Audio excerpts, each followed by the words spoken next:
Shalom, selamat pagi Bapak Ibu, saudara-saudari serta anak-anak yang sama-sama dikasihi oleh Tuhan. Hari ini kita boleh bersyukur, kita boleh menyambut hari yang baru dan dalam menjalani aktivitas kita sepanjang hari ini, kita akan bersama-sama merenungkan firman Tuhan dari Kisah Para Rasul pasal 16 ayat 25 sampai 34. Sebelum kita membaca firman Tuhan, mari kita satu dalam doa, kita berdoa. Segala puji dan syukur ya Tuhan, kami panjatkan di hadapan hadirat-Mu dalam sepanjang malam hari ini. Tuhan boleh memberkati kami dalam istirahat kami, sehingga dengan penuh sukacita, dengan tubuh sehat kuat, boleh menyambut hari ini dengan syukur kepadamu. Menjalani kegiatan dan aktivitas kami sepanjang hari ini ya Tuhan, kami akan merenungkan bersama-sama firman-Mu. Mampukan kami untuk memahaminya, terlebih melakukannya di dalam kehidupan kami. Di dalam dan melalui nama anak-Mu Yesus Kristus, Tuhan dan Juru Selamat kami yang hidup, kami berdoa. Amin. Kisah Para Rasul pasal 16 ayat 25 sampai 34. Firman Tuhan, namun kira-kira tengah malam Paulus dan Silas berdoa dan menyanyikan puji-pujian kepada Allah, dan orang-orang hukuman lain mendengarkan mereka. Tetapi tiba-tiba terjadilah gempa bumi yang hebat, sehingga fondasi-fondasi penjara itu goyah. Seketika itu juga terbukalah semua pintu dan terlepaslah belenggu mereka semua. Ketika kepala penjara itu terjaga dari tidurnya dan melihat pintu-pintu penjara terbuka, ia menggunus pedangnya hendak membunuh diri, karena ia menyangka bahwa orang-orang hukuman itu telah melarikan diri. Namun Paulus berseru dengan suara nyaring, "Jangan celakakan dirimu, sebab kami semuanya masih ada di sini."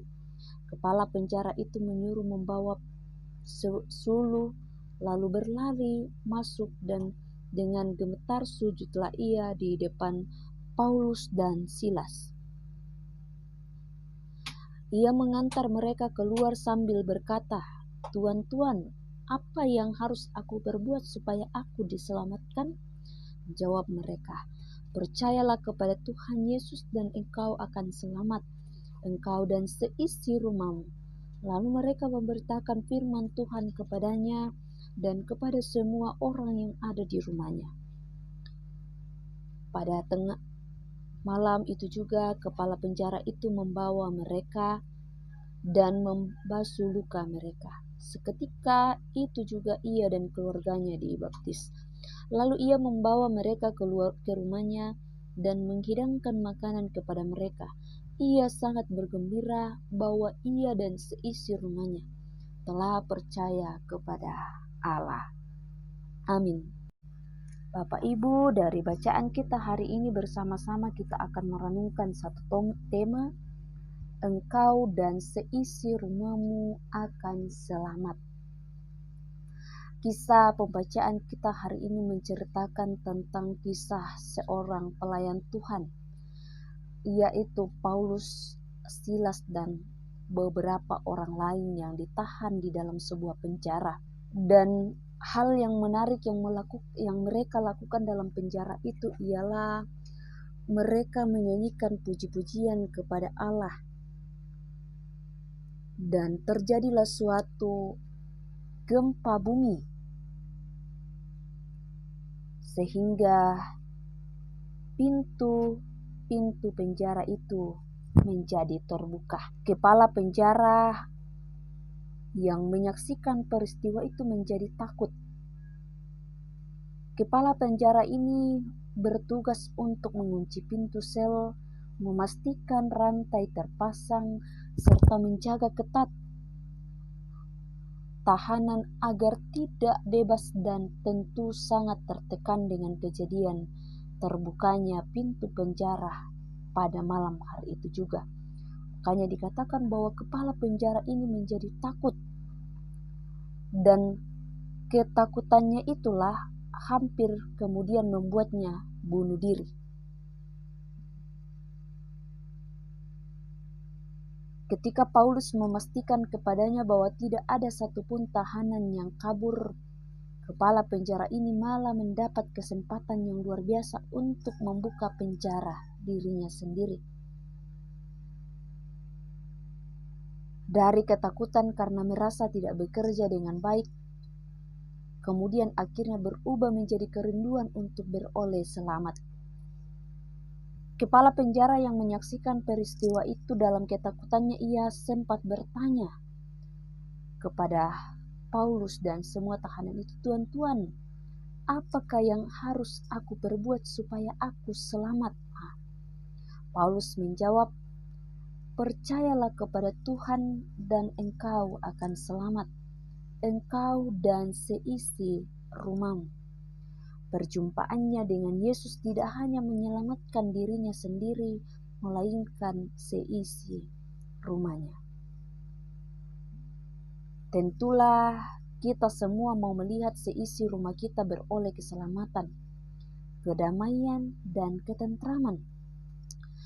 Pertanyaan pentingnya adalah, kemana kita menaruh harapan keselamatan, kedamaian, dan ketentraman keluarga kita?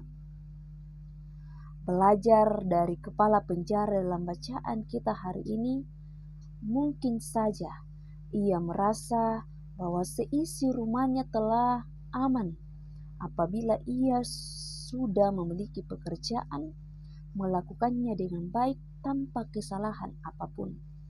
Pekerjaan dan usaha kita tidaklah cukup untuk membuat keluarga kita selamat.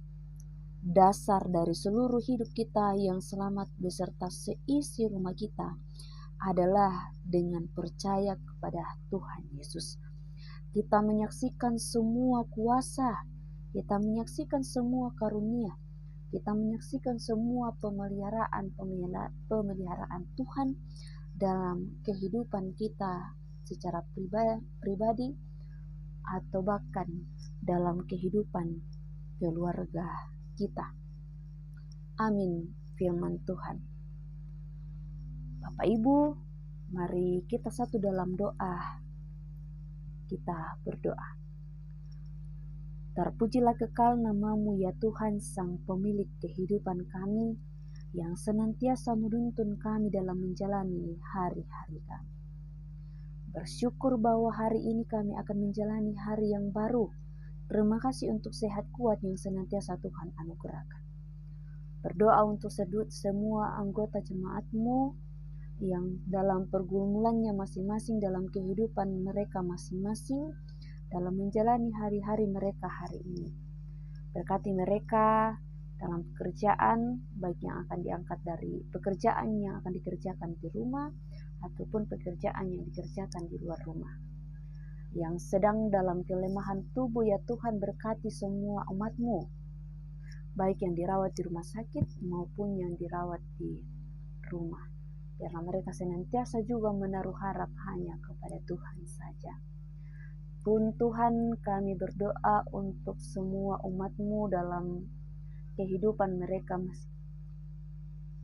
masing-masing, mulai dari anak-anak, orang tua, anak muda, ataupun lansia. Tuhan berkati mereka, menjaga melindungi mereka dalam setiap harap dan kerinduan mereka masing-masing dalam kehidupannya.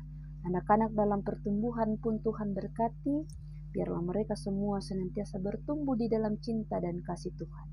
Anak-anak-Mu dalam masa muda pun Tuhan berkati ya Tuhan, sehingga senantiasa menggunakan masa muda mereka dengan baik. Seluruh pemerintah kami ya Tuhan dalam mengangkat tugas tanggung jawabnya memelihara setiap daerah, Tuhan karuniakan hikmat kebijaksanaan kepada mereka, sehingga senantiasa menjadi pemimpin-pemimpin yang penuh hikmat daripada Tuhan sendiri. Ya Tuhan, inilah yang menjadi doa kami. Ungkapan syukur kami bawa di dalam dan melalui nama anak-Mu Yesus Kristus, Tuhan dan Juru Selamat kami yang hidup. Kami berdoa. Amin.